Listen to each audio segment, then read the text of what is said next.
Hare Krishna. International Society for Krishna Consciousness welcomes all of you to the day 2 of the 18th session, Srimad Bhagavad Gita. So, welcome. The chapter 2 basically deals with the solution. The problem is we want to be happy, but we are not happy.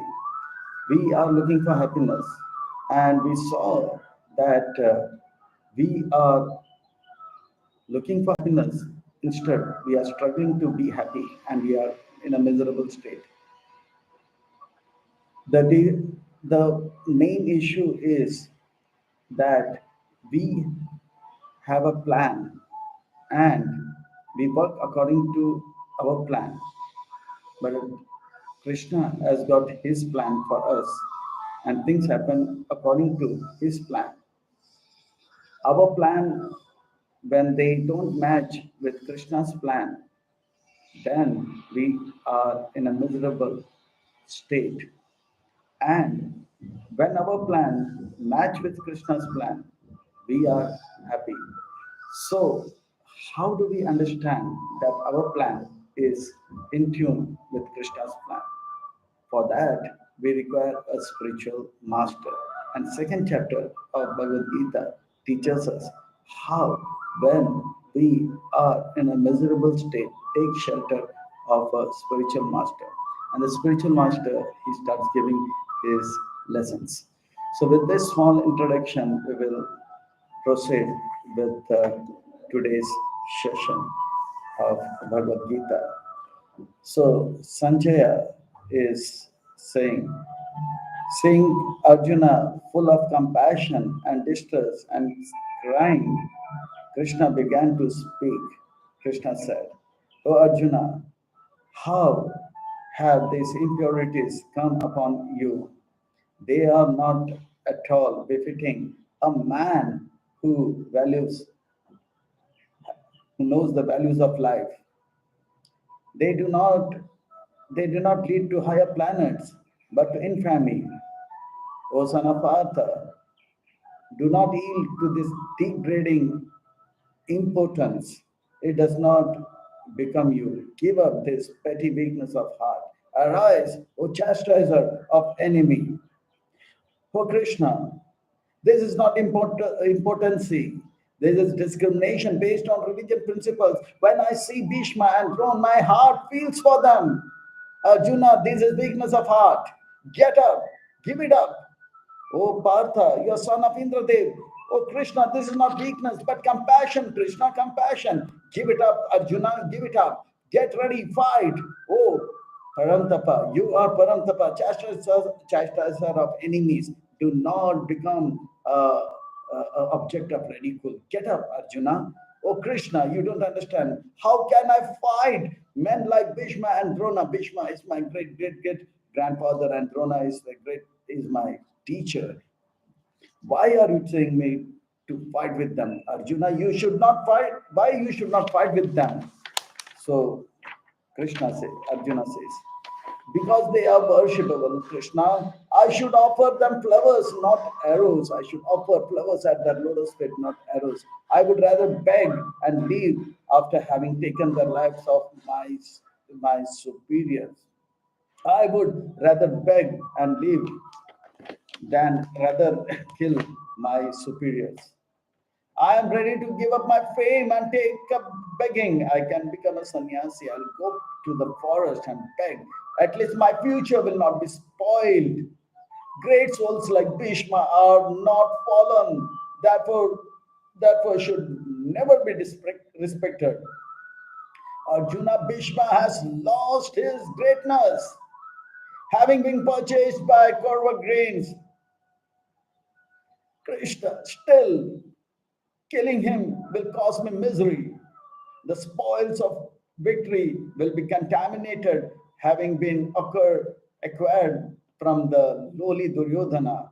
O Krishna, I do not even know which is better, conquering them or being conquered by them.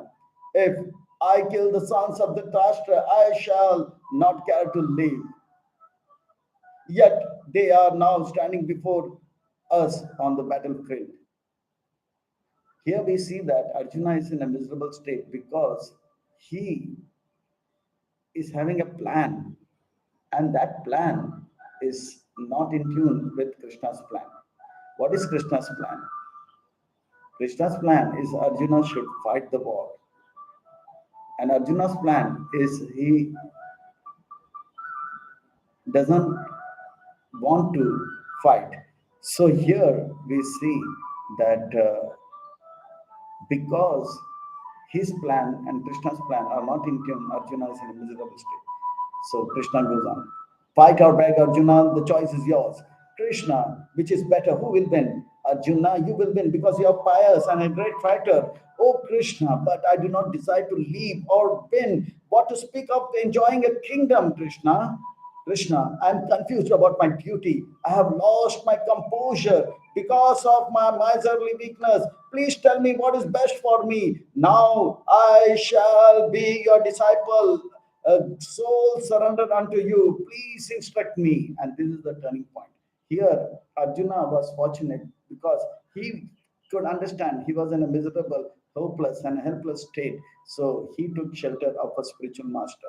So when we find ourselves in a hopeless and a helpless and a miserable state, and we don't understand why we are miserable, we should take shelter of a spiritual master. And the spiritual master is definitely within us as a Chaitya Guru, that the Paramatma. And the minute we sincerely say, "Oh God, please help me, please guide me, please protect me," and if it is sincere prayer, definitely He will send a he will send he will send his representative in the form of a guru. Krishna says, Arjuna, hey Partha, you are scriptural arguments and logic are so expert. You have already decided to beg and not fight.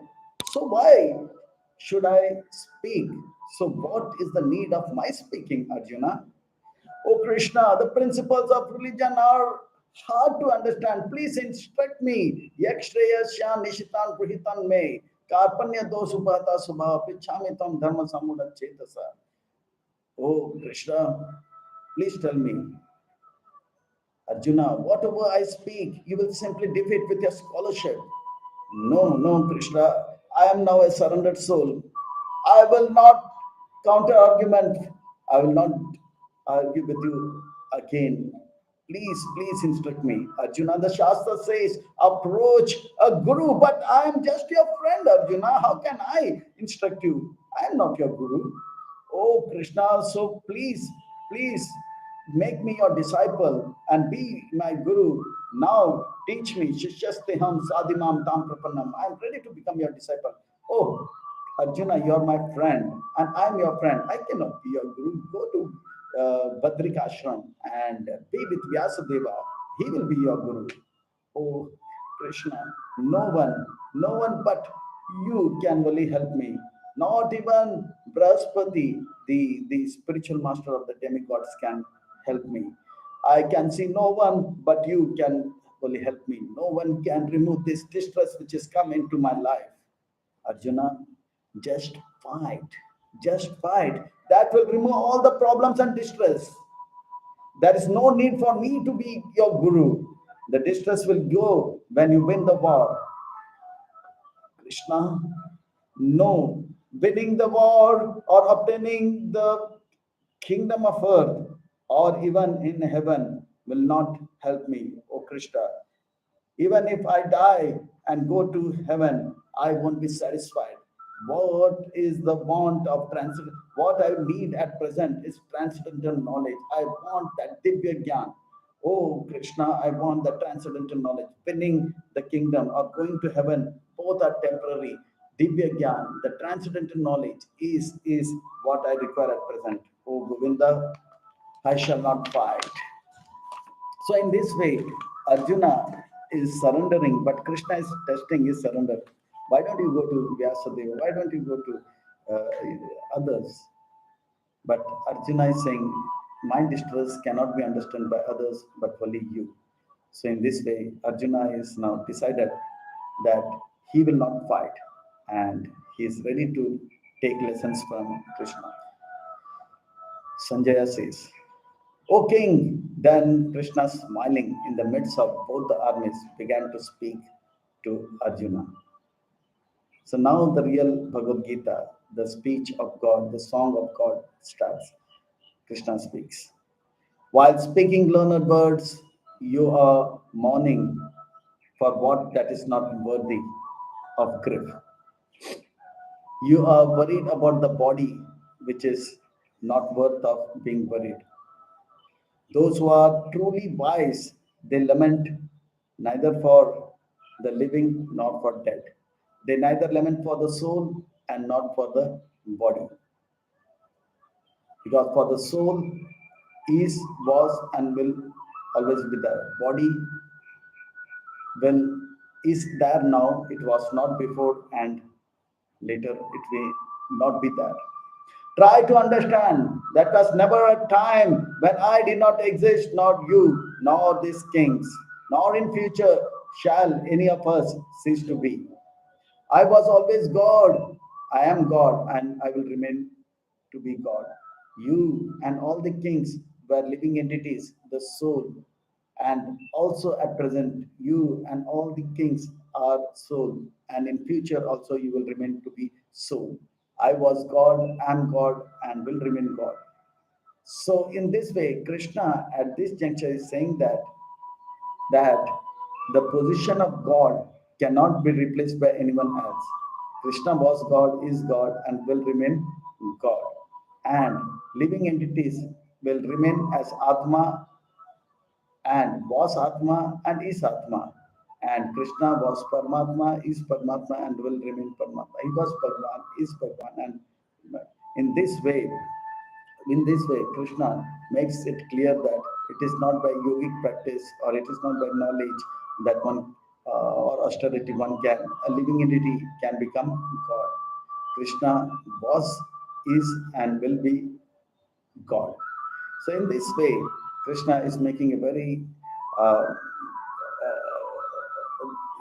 he is establishing a principle that no living entity, a siddhanta, that living entity can never become God. Living entity was, is, and will remain living entity. And Krishna was, is, and will be God. So in this way, and also he makes a point, there was never a time when we did not exist. That God was there, we were there. God is there, we are present now, and God will be there and we will also be there. The only difference is Krishna is qualitatively, quantitatively is like an ocean, and we are like quantitatively a drop of ocean.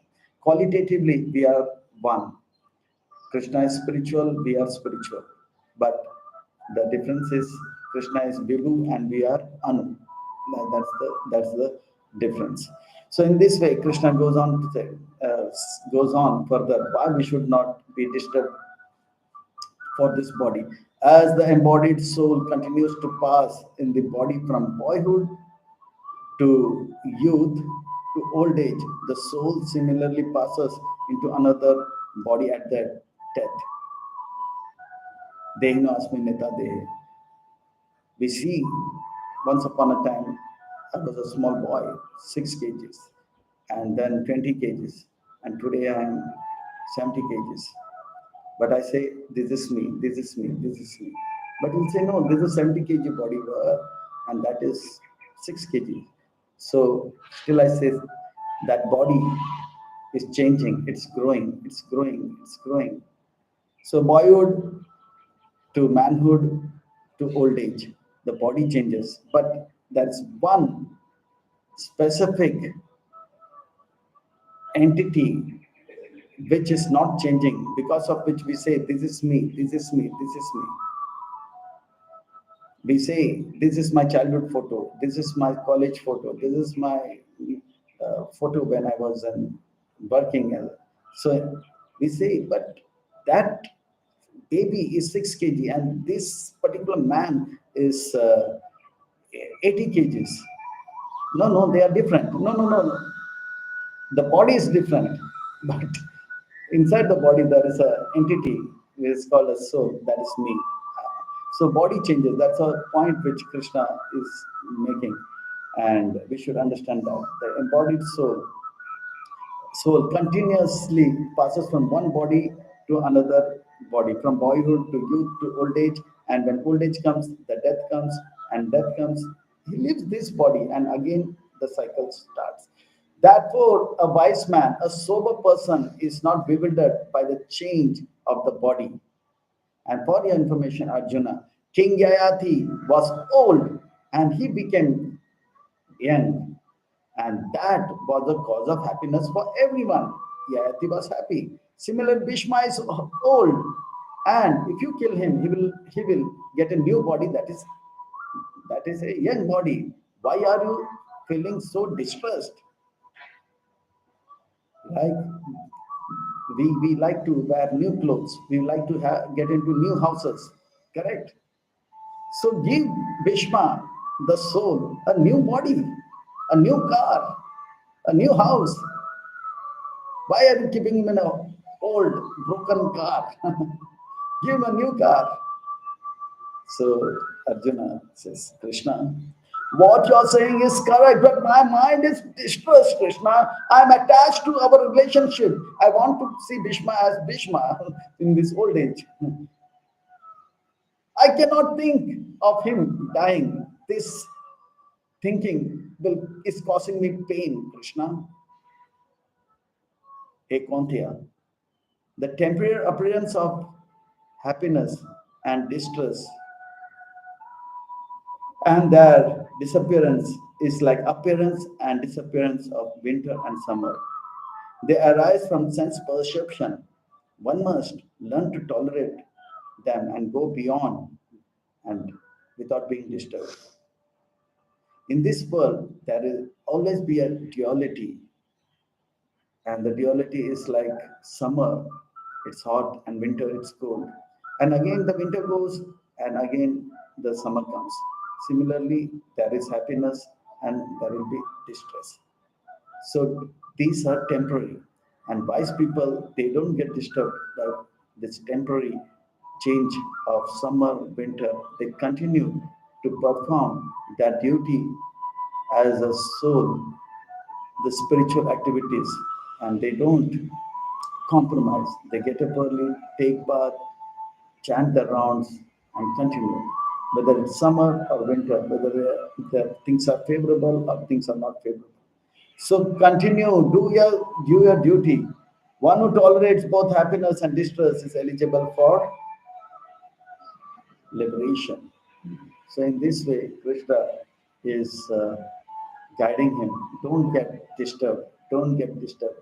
The problem in this world is that we think we are body, and little pain to the body, we become unhappy, and uh, little favorable something happens good for the body, we become very elated. That means happy. But we should not forget our duty, whether the body is in a favorable condition or in an unfavorable condition. So, in this way, Krishna is giving wonderful advices to Arjuna, saying that the body will change. Whatever you do, Bhishma will have to die.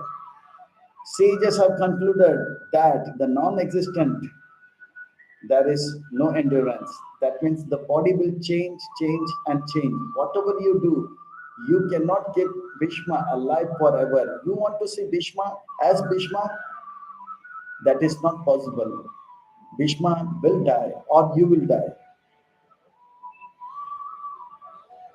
Either of this thing two can happen. Either we see mother loves the child very much and the child loves the mother very much. But it is not that the child will always see the mother. One day mother has to leave. Or sometimes mother is there and the child has to leave. So Arjuna, for the body which is non-existent, which is not going to be permanently, there's no endurance. It is going to change. And for the eternal, the soul was and is, will be there. Both Bhishma and you are eternal. You both are soul and I'm super soul. Why are you thinking that either of you can be destroyed? The soul cannot be destroyed. This is a defect of your knowledge, Arjuna. No one can destroy the soul. Therefore, fight, O descendant of Bharata. You should not succumb to the petty thinking about petty thinking at a low level, thinking about the body. Krishna. But what will people say about one who has killed his own grandfather, Arjuna? Those who will criticize you for killing Bhishma are less intelligent because they are thinking Bhishma is a body. Bhishma is not body, Bhishma is soul. And why should you worry about those who are less intelligent? And for your information, Arjuna, actually, for the soul, there is neither birth nor death. The soul is aja, unborn, eternal, ever existing, primeval. He is not slain when the body is slain. You can cut the body of Bhishma, you can pierce the body of Bhishma with arrows, but you cannot pierce or cut the soul Bhishma.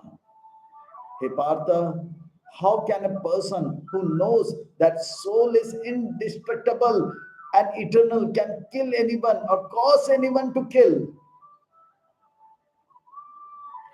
So don't worry about what people will say about you are going to kill your own grandfather because they are less intelligent people. Krishna, I accept that. But why should I be the cause of their accepting a new body? Arjun, whether you fight or you don't fight, they must change their bodies anyway. Just as a person throws away his old and useless garment and accepts new one, it is not a cause of a distress. Somebody throws away the old garment and takes a new one. Somebody gives up his old vehicle and takes a new vehicle. Somebody gives up his old house and takes a new house. It's not a cause of a distress. It is for their welfare, and that will give them happiness. Otherwise, they will get old and suffer in that old body, in the old clothes, in the old vehicle, in the old house. Dying in the battlefield will promote them to heaven. Fighting does not cause pain for the soul because the soul cannot be cut into pieces by any weapon or burnt by fire or moistened by water, withered by wind. But Krishna, a burning house harms the entities, people inside the house. So, won't the soul be harmed when the body is being destroyed? No, Arjuna, no. No harm can come to the soul. Soul cannot be harmed by any weapon which you have in this chariot. The soul is invisible to these eyes. The soul is inconceivable to the material intelligence. The soul is immutable. Therefore, you should not grieve for the body. Bhishma is going to die, whether you fight or you don't fight, whether you kill or you don't kill. Bhishma is going to die. Krishna is now smiling and mocking at Arjuna. Even if you don't accept the Vedic conclusion, the Vedic philosophy, oh mighty one, Mahabahu, and you accept that the atheist philosophy that body is a lump of chemicals, and you think that this lump of chemicals was not there 500 years ago, and today it is there, and after a few years, this lump of chemicals will not be there. Still, there is nothing to lament because it is lump of chemicals. Previously, it was not there. Today, it is there, and later it will not exist. Even if you think in terms of atheistic atheistic way, there's no need to lament. One who has taken birth is sure to die. Jatasya dhruva mrityu. Dhruva janma mrityu. And one who has died, has to take birth again. When the soul gets in touch with the body in mother's womb, it is called as birth. And when the soul at old age leaves the body, and that is called as death. Both happen according to karma. There should be no lamentation for body. According to karma, one will take birth in a particular family, as will have a particular mother and a particular father. And afterwards, according to the karma, they will die happily or miserably with fever, accident, or he will have pleasurable death. That is according to karma. Both happen according to karma. There should be no lamentation for body, because you cannot stop birth and you cannot stop death. There should be no lamentation for body. This is all karma. You must understand this principle that no one can change this. Therefore, you should not lament. They have to die anyway. But you will act irreligiously if you do not do your duty and fight. You will be, as a Kshatriya, when challenged, not fight. It will go against your duty, your religion, and that will bring infamy to you. Now, considering your specific duty as Kshatriya, you should know that there is no better engagement for you than fighting for religious principles. So do not hesitate. Religious war bring heaven and happiness for Kshatriya. Since you want to benefit your relatives, send them to heaven by fighting. Kill them and they will get heaven, a better body. This war has come without an effort. Accept it as a grace of providence. You are fortunate to fight with such people as Drona and Bhishma. Glory will come by fighting. Death brings heaven, or victory brings glory. If you fight, you win, you will get a kingdom and glory. And if you go to the battlefield and you die, you get heaven. If, however, you do not perform your religious duty of fighting, then you will certainly incur sin, not for neglecting your duty as a Kshatriya. You will lose your reputation as a fighter, and thus people will call you a coward. They'll speak of an infamy. Oh Krishna, I can tolerate infamy and blasphemy, but I cannot kill Bhishma and Drona. Arjuna, when people will talk ill about you, this pain will be worse than death. If you leave the battlefield before the battle even begins, people will call you as a coward. But if you think that people will call by ill names, then you will be able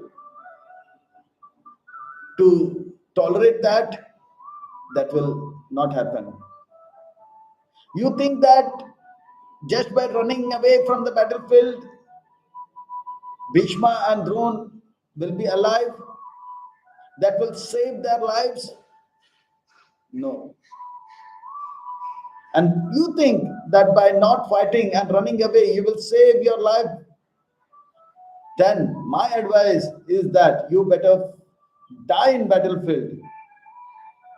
So, because you are son of Kunti, and Kunti Devi has promised that my sons should not run away from the battlefield. So you should not flee or fear of your life, better to die in battlefield. That will save you from the infamy of misusing my friendship, from losing your prestige in society. These people will belittle your glories, thinking you have run away out of fear. Fear is the only cause for a Kshatriya not to fight. Certainly not affection for family. You think Karna, Dronacharya, Duryodhan, and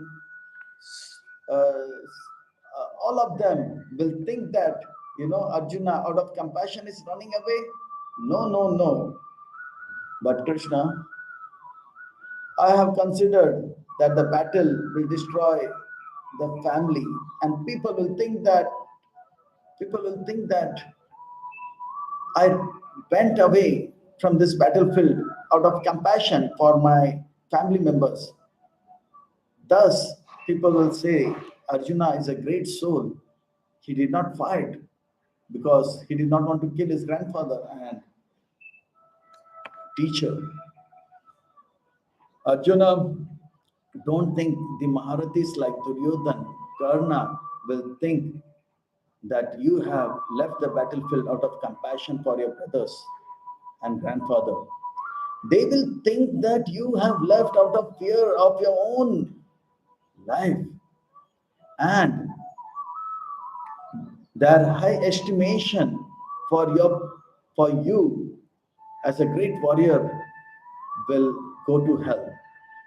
Your enemies will describe you with unkind words. They will call you as a eunuch. They will call you as a middleman. And this would be very painful for you, Arjuna. Hey Kontaya, your son of Kunti, your mother will never ever like that you ran away from the battlefield. So my advice is either you be killed in the battlefield or attain heavens, or you fight, conquer, and enjoy the earthly kingdom. Therefore, ho Arjuna, get up with determination, fight. Use your intelligence, become detached, fight. Do not consider happiness or distress, loss or gain, victory or defeat. By so doing, you shall never incur sin. Get up and fight, Arjuna. So far, Krishna is explaining that we are not the body, we are soul. And he goes to next level saying that when we do our duty, even at a bodily level, we will get bodily pleasure. But now onwards, he goes a step higher. From Sakam Karma, he goes to Nishkam Karma. Happiness at a subtle level, at a level of mind, that is doing the duty but detached, not for our personal gain, for gain of others. So Krishna goes on. Thus far, I have given you knowledge through analytical study. Now listen as I explain it in terms of working without fruitive results. When you act in this way, this knowledge will free you from the bondage of karma. Arjuna, in this endure, there is no loss or diminution. A little advancement on this path can protect one from the greatest danger. Swalpam api asya dharmasya trayato mahato bhayat. Swalpa, alpa means little. Swalpa means very little. Swalpam api asya dharmasya, the act in religious path will save us from the greatest danger, and the greatest danger is again getting into the cycle of birth, death, old age, disease, getting into the lower species. Little Service in the path of religion will at least give us again a human body by which we can take that opportunity to practice Krishna consciousness. So alpamapi asya dharmasya trayata mahato bhayat. Those who are on this path of resolute in purpose, their aim is one. व्यवसाय आत्मिका बुद्धि एक हे कुरु नंदना. They really think about the benefit of the soul. And those who think about body, they think the pleasure of eyes, ears, nose. They've got many things to think about. But those who think about soul, they really think about soul and super soul. Vyavasayatmika buddhi ekehe kurunandana. And the intelligence of those who are irresolute are many branch. Bahushaka. Those who are irresolute, such persons are less intelligent. And they get attached to the Karmakant section of the Vedas, which says that you, by doing this, you will become beautiful. By doing this, you will become handsome. By doing this, you will become intelligent. By doing this, you will become rich. Recommend. And by doing this, you will get power and wealth. And such less intelligent people, because of sensual attraction in life and attraction for opulence, they perform pompous ceremonies, yagyas, and austerities, vratas, and vows, and they think there is nothing more than this.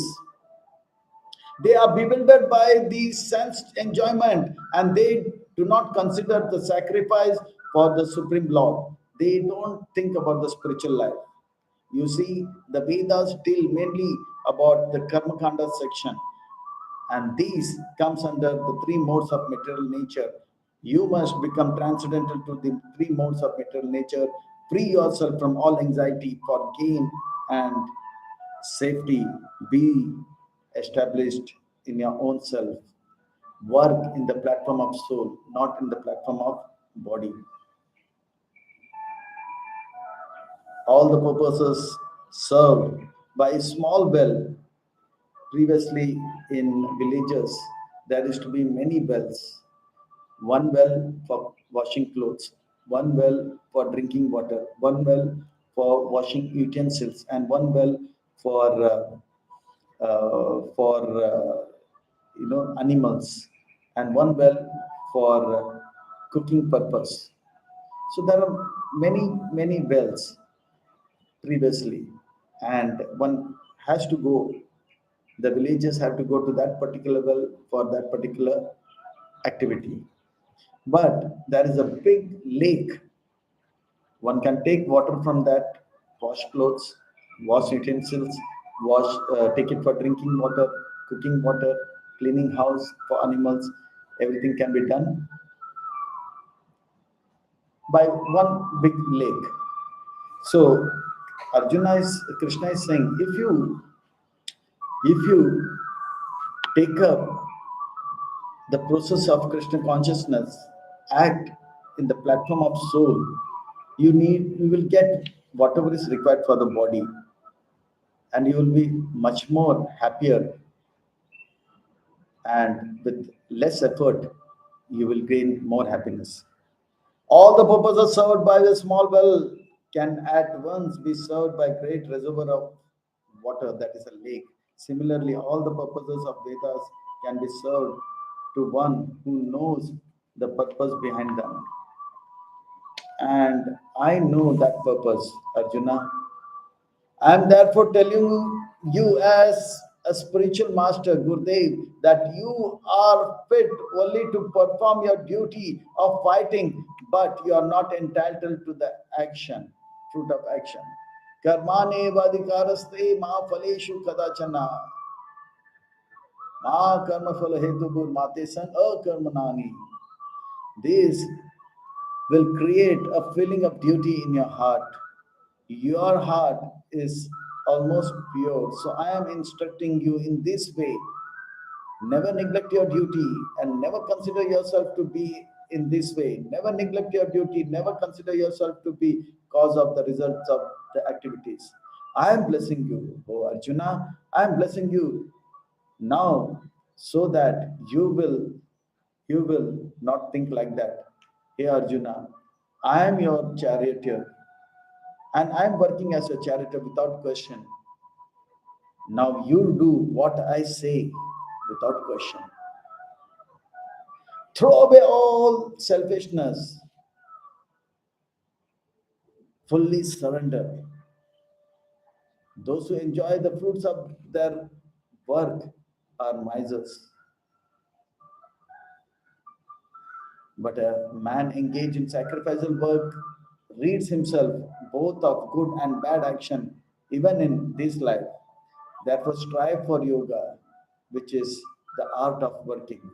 By engaging in this yoga, great sages freed themselves from bondage in the material world and attained the state beyond all miseries. So get up, do your duty, understand that you are soul, and work in the platform of soul, not do activities in the platform of body. When your intelligence has passed out of the dense forest of bodily delusion and illusion, you are no longer concerned about the conventional dharma of Arthashastra and other shastras. You shall become indifferent to all other secondary consideration. Sarvadharman Parityaja Mamekam Sharanam Braja. Dharma for body, dharma for family, dharma for father, dharma for mother, dharma for society people will be attained. Just you work, surrender,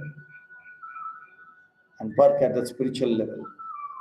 And when your mind is no longer disturbed by flowery language of the Vedas and it is fixed in the trance of self-realization, then you will attain the divine consciousness, that is the supreme bliss. That is when you will understand your plan is in tune with plan of Lord Shri Krishna. As long as we are acting in the bodily platform, our plans are different from Krishna's plan, and that's why we experience misery. Okay, Shiva, oh Krishna, what are the symptoms of a person who is in Krishna consciousness? What is the symptom of a person who is in a divine consciousness? How does he speak? How does he sit? How does he walk? So there are 4 questions asked by Arjuna. He's asking, what is the symptom of a person who is in Krishna consciousness, who is acting at the level of soul? So Krishna goes on to say, when a man gives up all varieties of desires for sense gratification which arise from mental concoction, and his mind finds satisfaction in soul itself, such a person is said to be a transcendental consciousness. To understand this subject matter, I will just talk about a small story which many saintly people often quote. Once there was a farmer and he had a son and he had a horse also. One day the horse ran away. Everybody in the village said, how bad, how miserable, such a thing happened to you. This is not good. This is bad. Such a misfortune has come to you. It's very unlikely. But this farmer was very calm. And he smiled and he said, whatever happens, happens for good. Whether favorable or unfavorable. Whatever happens, happens for good. Whatever the Lord does, He does for our good. Whether it looks favorable or unfavorable to others. People said, this person is a fool, number one. His horse has gone. It's such a costly thing, is gone. And one full moon night, Purnima, after 20 days, after 15 days, suddenly in the night, there was a lot of noise. The villagers said, why so much noise? And they all peeped from the windows. They saw that the horse which the farmer had is again back. But along with him, there are 2 dozens of more horses. Next day, after Mangal Aarti, all the people came. Oh, this is wonderful. You had one. Now you have 25. Wow, that's great. Wonderful. Fortune. This is great. Then the farmer was smiling, not elevated, he was not disturbed, he was calm. Whatever the Lord does for our good. It may look favorable, it may look unfavorable, but whatever He does for our good. People said, this person is not becoming happy, but and he just calm and they just went away. Then after a few days, these horses, because they were wild horses from the forest, they had to be trained. The horse left the farmer's house and went to the forest, and he made friendship with the untrained horses and again came back after say 14 days. So now these horses had to be trained. So the farmer's son was healthy and young. He was training them. Tick, tick, tick, tick. After training 1 or 2 horses, the third horse was little wild. He fell down, got hurt. The leg was broken, fractured. People again came. Oh, how bad! So sorry, misfortune, unfortune. How did this happen? Why did it happen? When did it happen? So the farmer was smiling and he said, yeah, whatever happens, happens for good. It may look favorable or unfavorable, but it happens for our good. People that this person is a fool, number one. His son is now without a leg, and he's saying whatever happens, happens for good. And after 10 days, there was a big fight between the king of this kingdom and the neighboring kingdom. And in that fight, the king miserably lost. And when he lost, again, there was an announcement. All the young people of this nation should immediately join the army and fight for our nation. And this is compulsory. So all the young men from all the families, they came. But since the farmer's son was unfit, he did not go. Rest everybody had to send their strong, fit, young sons to the battlefield and they died. Again the villagers came. Your son is with him, you, it is good. Nice. You did not lose your son. This this farmer again said, whatever happens, happens for good. And after that, sometime, the king had another fight and he was victorious. Now, in the kingdom, he required a minister. So he chose this farmer as the minister. Again, the minister always had the mentality of saying, whatever happens, happens for the good. Once, the king was practicing to shoot archery. And he got his index finger cut, and he was in a painful state. He said, "Oh," and the minister, everybody said, "It's very bad. This should not happen." The minister, as usual, said, "Whatever happens, happens for good. Whether it's favorable or unfavorable." The king could not digest this. You are my minister and you cannot understand my emotions. You are saying whatever happens, happen for good. My finger is cut and it's happened for good. Put this minister behind the bars. When he went behind the bars, how are you feeling? What do you have to say? He said, whatever happens, happens for good, whether favorable or unfavorable. And the king laughed and went, be there. This happened for good. Next day, the king went for hunting.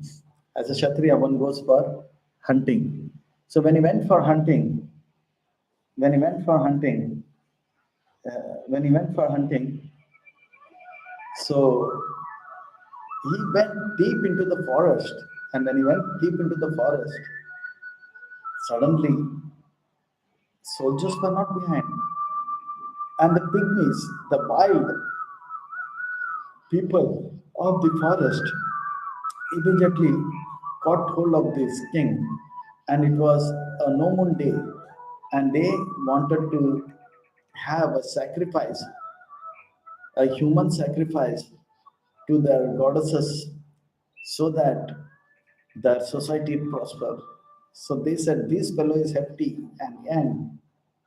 Wow, what a contribution this will be. And they bought him. The pujari, the head priest said, please bathe him, make him pure. They applied sandal paste and perfume and again bathed him and rose water bath and bought him. The pujari said, let me check whether this contribution is going to uh, be accepted by the goddesses, whether his hands are okay, legs are okay. Then he saw the finger is cut and he shouted at all the volunteers, what kind of contribution is bought? You want me to offer this to the goddesses and commit an offense and she will give me a curse? Take him away, throw him away. Then the king did not have any words to say, and his joy was beyond any expectation. He was flabbergasted, amazed. And he was just thinking, whatever happens, happens for good. Whatever happens, happens for good. Whatever happens, happens for good. He ran away. He directly came to the prisoner's prison, and he unlocked the prison house. And he went to the minister and said, you said whatever happens, happens for good. My finger was for that was for my good. I could understand now. Otherwise, you would have, other if my fingers were not cut, my head would have been cut. I accept whatever happened with me has happened for my good. But you are under the prison. How come that is good for you? My dear king, since I am your minister, I have been very faithful. Wherever you go, I would have been behind you.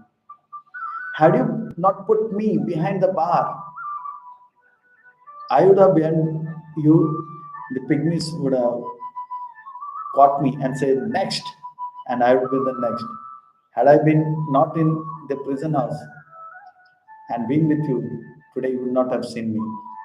Then both of them said, Whatever happens for good, whether favorable or unfavorable. That is the mentality of a person who is living in the level of soul, who understands what is the plan of the Lord. So that is called as a divine consciousness. That is called as Krishna consciousness. And such a person is never disturbed. One who is not disturbed in favorable or unfavorable condition. One is not disturbed in misery and elated in happiness. One who is free from attachment of fear, anger, and such a person is called a sage of study man. So, like we saw that farmer who became a minister later. Such a person is unaffected by favorable or unfavorable situation. He neither praising them or despising them. He is not disturbed. When the villagers praised him, he was not disturbed. When they, speaking ill words, he was not disturbed. He is able to withdraw his senses from sense object as the tortoise withdraws its limbs from the shell. When there is danger, the tortoise takes the head and the legs under the shell. Similarly, a person who is a sage of is a Krishna consciousness. He understands when there is too much of sense gratification, he keeps himself in a quiet place and continues chanting Hare Krishna Maha Mantra. And it tries taking pleasure in Krishna consciousness, chanting, dancing, feasting, and reading Bhagavad Gita. So someone may be restricted from sense enjoyment through the taste of sense object, but gradually he starts enjoying every aspect of Krishna consciousness, getting up early, chanting of the holy name, and thus, even if their friends call them for parties or picnic, he says, "No, I'm finding more pleasure in dancing in front of the Lord with the devotees," and thus he is not disturbed. He finds a higher taste. It's like this. Suppose there is a beggar, and we say that here is a chapati, a bread which is 2 days dry and very hard. Eat it. Okay, we'll eat because, but after 2 minutes you comes. I will give you a choice. Either you eat the dry bread which is tasteless, or I'm giving fresh rajbhog with hot puris, pulao, and rasmalai, gulab jamun, and kheer, and rasgullas. Um, my dear beggar, what will you like to have? Obviously, he will say Rajbhog. Similarly, a person who has tasted Krishna consciousness, getting up early, reading Bhagavad Gita, he will never ever go back to the dry, materialistic sense gratification. But he is always careful because he understands that he guards his senses, because the eyes may drag him again to the material activities. So he is very careful. His eyes does not look to, you know, the the uh, glitters of the material world, because little bit of unattention may drag him again to the material world. So he's very careful.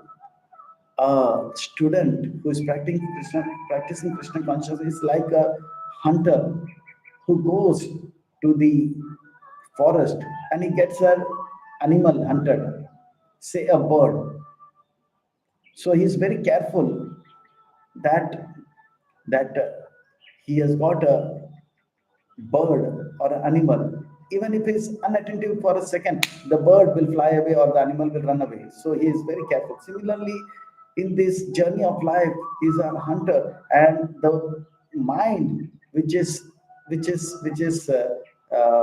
like an animal, is now caught by the net of spiritual practices, and he's very careful that that uh, that the spiritual practices does not become very, very, very, he lose in his spiritual practices. If that happens, again the mind will run away like the animal runs away.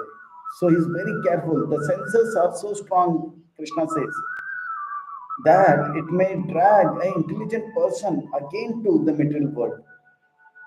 So, an intelligent student of Krishna consciousness restrains his senses.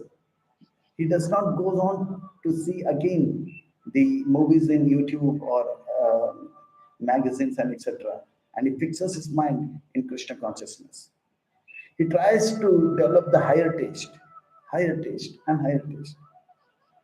Krishna then says, for a person who contemplates on object of this world, like a boy, if he keeps on looking at a beautiful girl again and again and again and again and again, such a person will develop an attachment for that girl. And with that attachment, a lust will come. And you'll think this girl is made for me, and I am made for her. We are made for each other. And he makes a plan. She is mine. And he goes to propose her on what you call February 14th. What is that? Valentine's Day. And she says, already I'm engaged, and I am also looking for you to give this card. And with this card, I have got one thread which is called as a Rakhi. You are my brother. So this fellow gets angry because his desire is not fulfilled.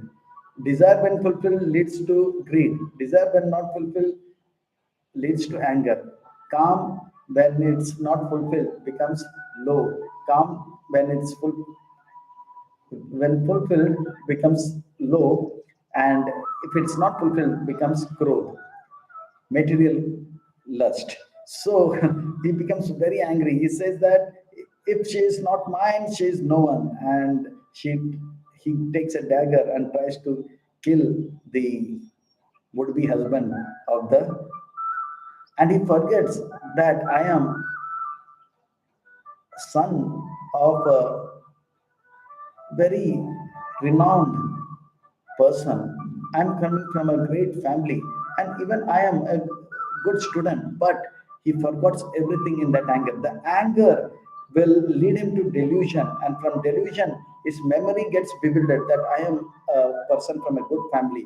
And with this bewildered memory, his intelligence is lost. That what is good, what is wrong, and he will do what is wrong and will give up what is good.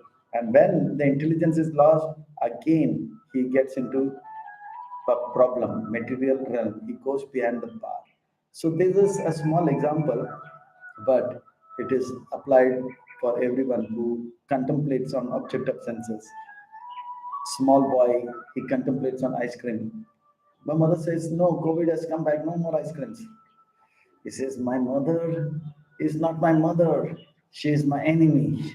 So he forgets the memory, and he fights with his mother. So contemplation. Dayato Vishayapam Sansangaste Shukajante Sanga Sangate Kama Kamat Kodumudayate. So anger comes. So Krishna says that a material contemplation is the problem. So an intelligent person, a student of Krishna consciousness, never contemplates an object of senses. He contemplates on the spiritual, Krishna's divine body. But a person who is free from attachment and aversion is able to control his senses and regulate, and through regulative principles of freedom obtain complete mercy of the Lord. His attachment is the cause of problem. Attachment, raga and dvesha. Attachment and aversion. These are two things. Like a small story, I'll try to make it think simple. A person has got a small house, a big house. So he is in love with that house. For years he is staying in that house, bungalow, beautiful bungalow. And he goes out for a month.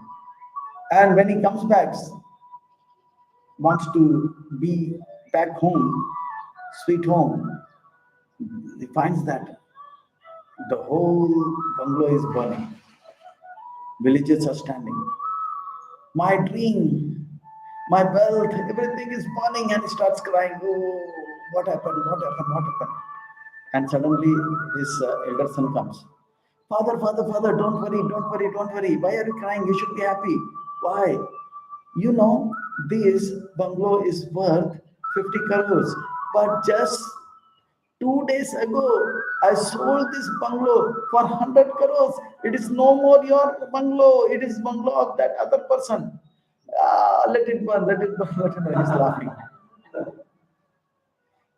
So previously he was crying because there was attachment. Now he was laughing because there is no attachment because it's not mine. Again, the second son comes. Father, you are laughing? You should cry. Because according to the terms and condition, elder brother sold, but he only gave 10% as token and 90% has not yet come. So he starts crying again. Then again, third son comes. Father, father, father, why are you crying? You should be happy. He said, why? 90% is not yet given. He may not give. We are in loss. He said, but that person is a gentleman. He said that whatever it is, I am a man of words. And even if the house is burnt, no problem. The 90% I will give plus 5 more percent. Again, he laughs. So the point is, nothing has changed. It is only the game of mind. When there is attachment, he was, and when there is detachment, he was like, because he was attached with that property, he was feeling the pain when the property was burning. When he understood this property is not no more his, then there is no pain. It is not that he became happy when the fire stopped. No, fire is burning, but it is no more my house. So it is attachment.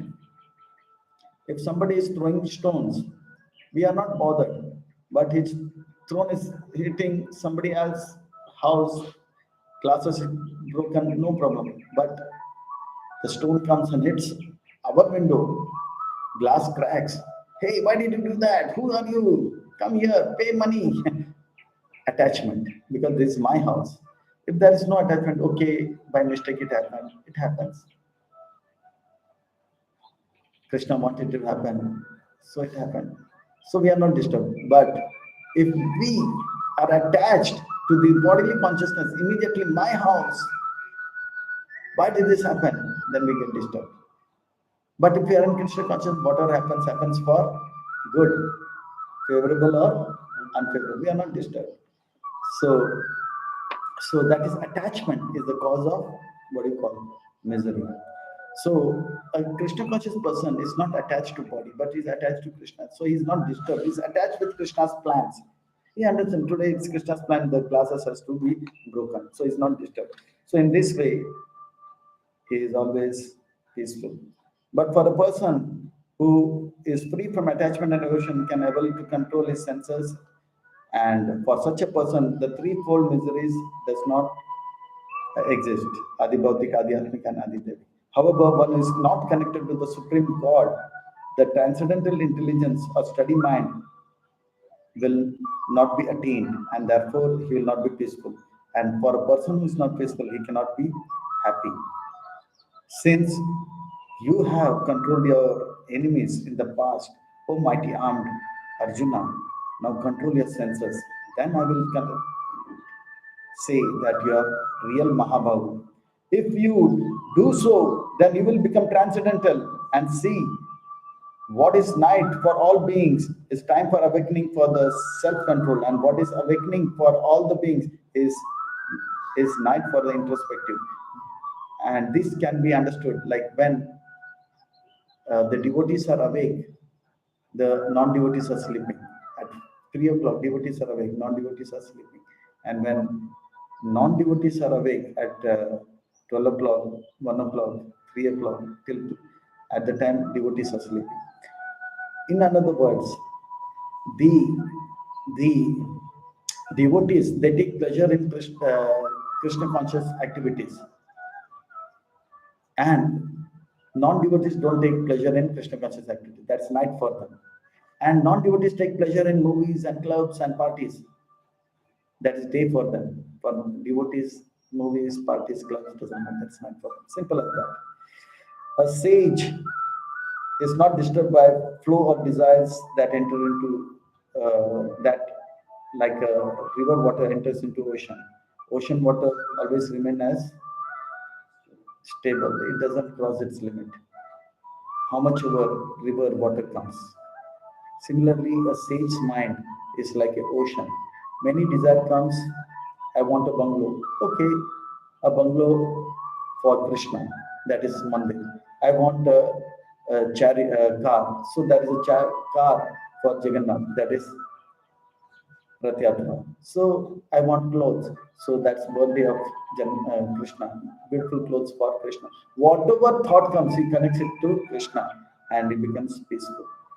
And that person does not strive to fulfill his material desires but Krishna's desire. In this way, the spiritual life makes that person blissful.